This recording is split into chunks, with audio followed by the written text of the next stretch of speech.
Upset, upset আর upset, এ কথাটা 3 বার বললাম কেন জানেন?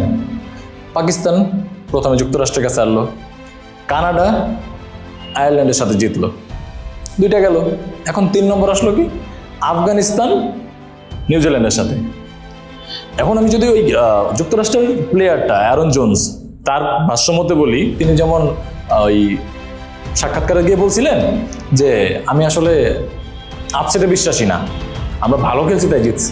ওই সেম জিনিস যদি বলি, ওই কানাডাও ভালো খেলছে আয়ারল্যান্ডের সাথে এই জন্য জিতছে, আর আফগানিস্তান তো ডাইরেক্ট আউট প্লে করে দিছে নিউজিল্যান্ডে। এইটা তো জাস্ট আপনি কল্পনা করতে পারেন যে একটা বোলিং পিচে, গায়ানা কিন্তু বোলিংই পিচ, এটা সবাই আমরা কম বেশি জানি। বোলিং পিচে 159 রান, যেখানে 10 ওভারে 55 রান, 10 ওভারে 55 রান, আফগানিস্তান 0 উইকেট।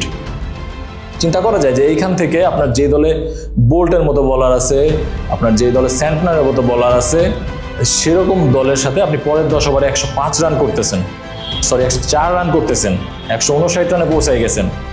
শুধু তাই না, তাদের যে ওপেনিং ব্যাটার বা ওপেনিং পার্টনারশিপ, 103 রানের পার্টনারশিপ কিন্তু আজকেও 2 ম্যাচে কিন্তু তারা 100+ পার্টনারশিপ দিছে। তো এই যে ব্যাপারটা, এটা কিন্তু চারটাখানি ব্যাপার না। এই চিন্তাগুলি করলেই যে আফগানিস্তান কোথায় আগায় আছে, তাদের গুরবাজ 56 বলে 80, 10 ওভারের সময় যিনি ছিলেন 25-30 বলে, তিনি 56 বলে 80, কি পরিমাণ গিয়ার চেঞ্জ করছে এটা তো বোঝাই যাইতেছে। আবার তার সাথে যে পার্টনারশিপ দিছে তাদের আরেক ব্যাটসম্যান, তিনি কিন্তু 41 বলে 44। তো এই যে ব্যাপারগুলি, এই জিনিসগুলি কিন্তু আফগানিস্তানে ধীরে ধীরে উপরে তুলতেছে।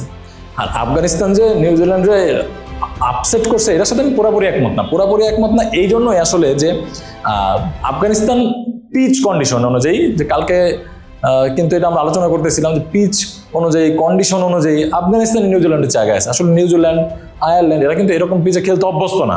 এখন আসি বোলিং এর কথা, 160 রান টার্গেট, ঠিক আছে, আপনার ভাবতেই পারেন যে নিউজিল্যান্ড তো 160 রান টার্গেট, এটা তো করেই ফেলানো উচিত। তখনই তাদের মূল বোলার ফজল হক ফারুকী, আমি যদি বলি যে তাদের মূল বোলার সবই, তাতেও খুব বেশি ভুল হবে না। রশিদ খান, ফজল হক ফারুকী, মুজিব আজকে ছিলেন না, নূর আহমেদ ছিলেন, মোহাম্মদ নাবি, আমি সবই বলতে পারি যে এরা সবাই মূল বোলার আফগানিস্তানের, কারণ ওদের বোলিং লাইন আপটা এরকম। এখন এই যদি হয় পরিস্থিতি, প্রথম বলে ইনিংসের উইকেট নিয়ে নিলেন ফজল হক ফারুকী, খেলার মোড় দেখেন কোথায় ঘুরে, যে একটা ইনিংসের 160 রানের টার্গেট ব্যাটিং নামছে, প্রথম বলে উইকেট পড়ে গেছে। দেন আর কিছু বলার নাই, 4টা উইকেট রশিদ খানের, 4টা উইকেট ফজল হক ফারুকের, 2টা উইকেট মোহাম্মদ নবীর, 10 উইকেট, খেলা শেষ।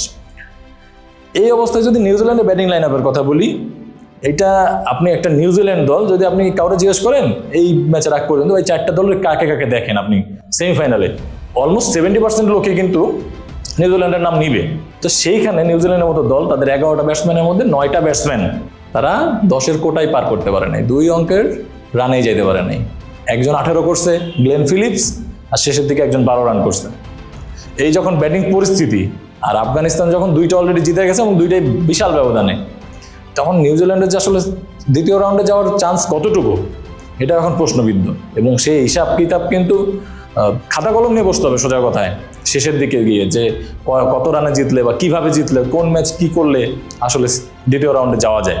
এই যখন অবস্থা, আফগানিস্তান যখন নিউজিল্যান্ডকে হারাই দিল, তখন তাদের মোটামুটি দ্বিতীয় রাউন্ডে যাওয়া এখন অনেকটাই কনফার্ম। তাদের সামনে একটা বড় বাধা আরেকটা আছে, যে ওয়েস্ট ইন্ডিজ।